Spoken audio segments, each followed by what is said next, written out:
The Lumix S1II is arguably the best hybrid mirrorless camera at the moment for $3,200 US, and the S1IIE is $700 cheaper with one big difference. But is that difference worth the price? On the outside, they're identical, except for the E right here, of course. Same buttons, same battery, same fully articulating screen. The only differences are between the 24 megapixel sensors and what they allow each camera to do. For disclosure, Lumix did send me this S1IIE and a few lenses to test out, but I do have to send it all back. No money changed hands, and they don't get to see this video before I post it. I do get to keep the hoodie though. So the main physical difference between these two sensors is that the one in the S1II is partially stacked.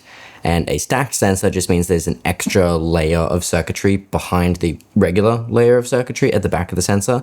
And partially stacked just means that it's not over the entire sensor, it's just portions of it, because making fully stacked sensors is a lot more expensive. And the whole purpose of stacked sensors is to increase the readout speed. So the fact that this is partially stacked means it's going to be faster than a non-stacked sensor, but not as fast as it would if it was fully stacked. But what this means for performance is the readout speeds on the S1II are going to be much faster in the same modes as the readout speeds in the S1IIE. This of course means the rolling shutter jello effects will be much more noticeable on the S1IIE that I'm shooting on now.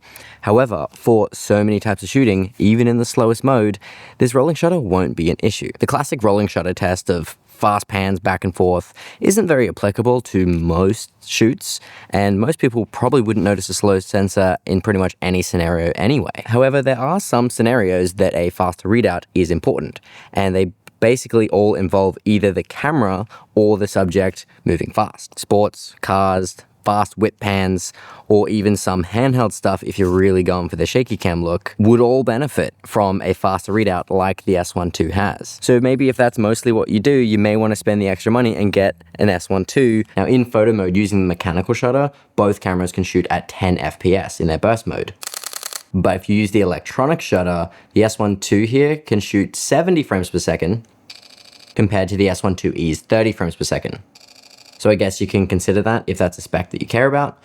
It's not one that I do. This one's a minor difference, but the second base ISO on the S1IIE is 4000 compared to the S1II's 5000. Now this means that the S1II should theoretically be very slightly better in low light than the S1IIE, but it's a third of a stop, so it's not a big difference at all. When it comes to the dynamic range, according to Lumix, both have 14 plus stops of dynamic range, which is pretty solid, but a feature that the S1II has that the S1IIE doesn't is the dynamic range boost mode. This mode is basically a dual gain readout, so it takes the two base ISOs of 640 and 5000 and merges it into one image at ISO 1000. And this apparently increases the dynamic range to about 15 stops, but it slows down the readout by a lot, to the point that it's noticeably slower than the S1IIE. So basically, they both have roughly the same dynamic range, but the S1II has a much faster readout.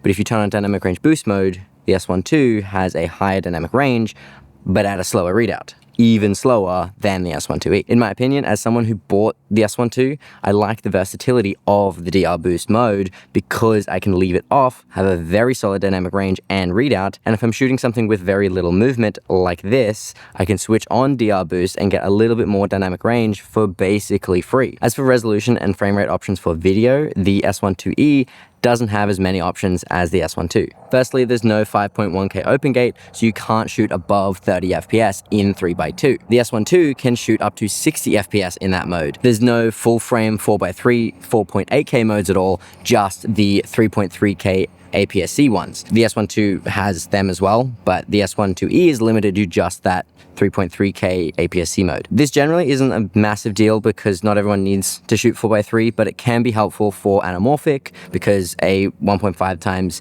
anamorphic shot on a 4x3 portion of a sensor will end up with a 2:1 aspect ratio, which is what this video is in right now. Or, you know, some people want to just shoot 4x3 for the sake of it. Now, while I shoot pretty much everything in 6K on both of these cameras, in 4K 16:9, there is a 1.5 times crop on anything above 30 FPS in the S1IIE, which is not the case on the S1II. The only crop that it'll have in a higher frame rate mode is the 1.24 times crop in 100 FPS and above in 4K. Now on both you can shoot in 2.4:1 to get the full width of the sensor and shoot at higher frame rates, but that maxes out at 60 FPS on the S1IIE in 4K and 60 FPS in 6K on the S1II. You can also do 4K 120 on the S1II in 2.4:1 using the full width. Now, obviously the S1II is a better camera. It's got faster readouts, faster burst rates, higher second base ISO, better frame rate and resolution options, and dynamic range boost mode.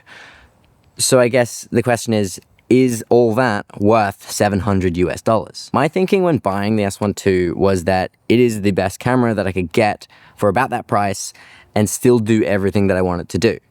Of course, the S1IIE was there as an option, but I thought if I'm going to spend 5,000 Australian dollars on a camera, saving $1,000 and getting a slightly worse option didn't seem like a smart idea. But now after using the S1IIE and learning more about it while writing this video, the improvement that you'd get for the more expensive S1II may not be worth it for a lot of people. So my recommendation is this: if you need the faster sensor for whatever reason, get the S1II.